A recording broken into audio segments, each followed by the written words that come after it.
Orang yang takwa tidak skeptis. Tidak, kalau takwa itu ndelohom, nggak kerja, dagang berhenti, tidak cari nafkah, diam aja di rumah, nunggu keajaiban. Bukan itu takwa itu. Takwa juga tidak terkait dengan pakaian. Ini kan aksesoris pakaian ini.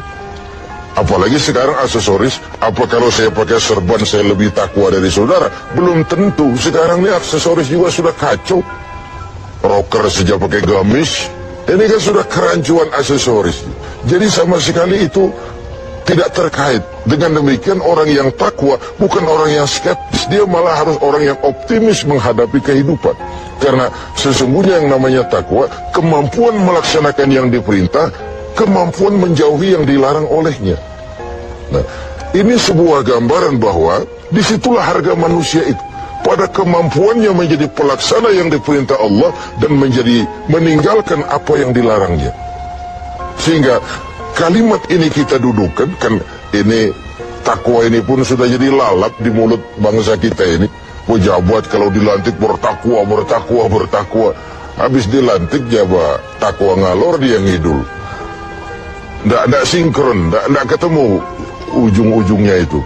Nah, baik, saya kembali. Jadi jawabannya, orang yang bertakwa bukan orang yang skeptis, tapi orang yang malah rajin berusaha, giat bekerja karena dia tahu takwa itu kemampuan melaksanakan yang diperintah, kemampuan menjauhi yang dilarang.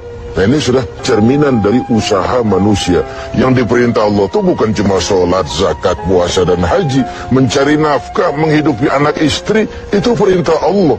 Nggak pantas orang takwa lalu skeptis, nunggu keajaiban.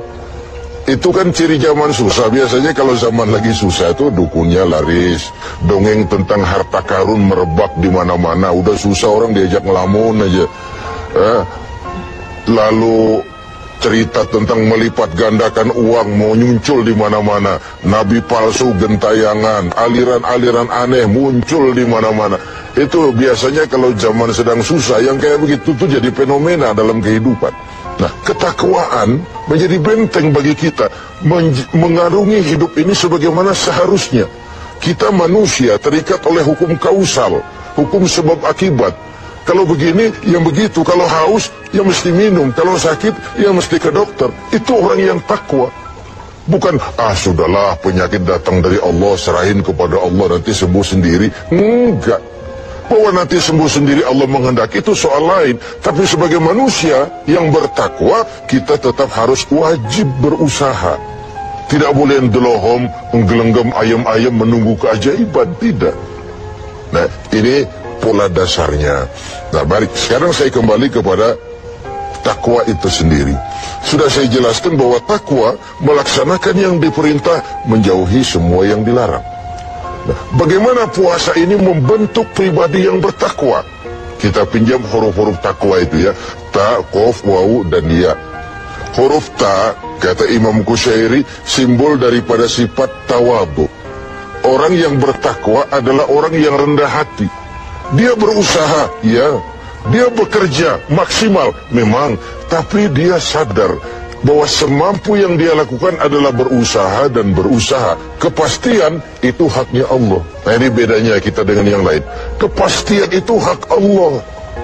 Yang kerja saja belum tentu dapat, apalagi yang nggak kerja. Kira-kira logikanya begitu. Sama dengan kalau orang bilang lu sholat juga belum tentu masuk surga.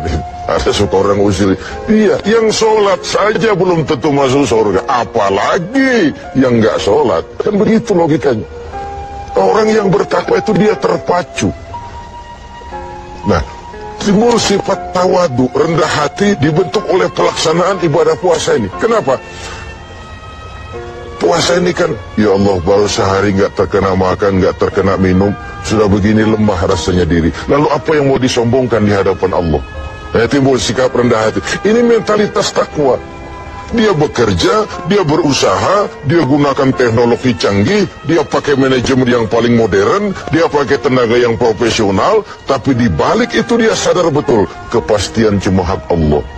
Maka usahanya selalu diiringi dengan doa agar keberhasilan tidak membuat dia lupa diri, kegagalan tidak membuat dia putus asa. Inilah nikmatnya takwa itu. Keberhasilan tidak membuat lupa diri, dan kegagalan tidak menjadikan dia putus asa. Lalu selalu melihat hikmah di balik apapun yang dia hadapi itu. Rendah hati. Makanya di hadis kursi dikatakan, aku cinta orang yang rendah hati, aku lebih cinta kepada orang kaya yang rendah hati. Aku benci orang miskin, tapi aku lebih benci orang miskin yang sombong. Aku benci orang sombong, aku lebih benci orang miskin yang sombong. Jadi kalau ada orang kaya rendah hati, wajar saja. Orang kaya nggak sombong kan pantas. Orang miskin nggak sombong, pantas saja. Emang nggak ada yang mau disombongin. Tapi kalau orang kaya segalanya punya, dia rendah hati, itu yang Allah lebih cinta. Nah, takwa menanamkan itu, sikap rendah hati. Lalu huruf yang kedua, huruf Qaf, simbol dari sifat qanaah. Ini sifat orang takwa, merasa cukup dengan apa yang diberikan Allah. Tengoklah, puasa ini kan mendidik. Saat menjelang buka, kayaknya semua isi meja mau kita pindahin ke perut kita. Kalau boleh jangan orang lain, jangan kebagian. Padahal apa sih daya tampung perut kita itu? Seteguk air, sepiring nasi, sepotong kue, kenyang sudah. Ini menyelamatkan manusia dari sifat tamak, rakus, serakah. Kan ini yang menyebabkan terhalangnya pemerataan dalam upaya pembangunan di negara kita ini. Sehingga gunung ditimbun, sumur digali, yang kaya makin hebat, yang miskin makin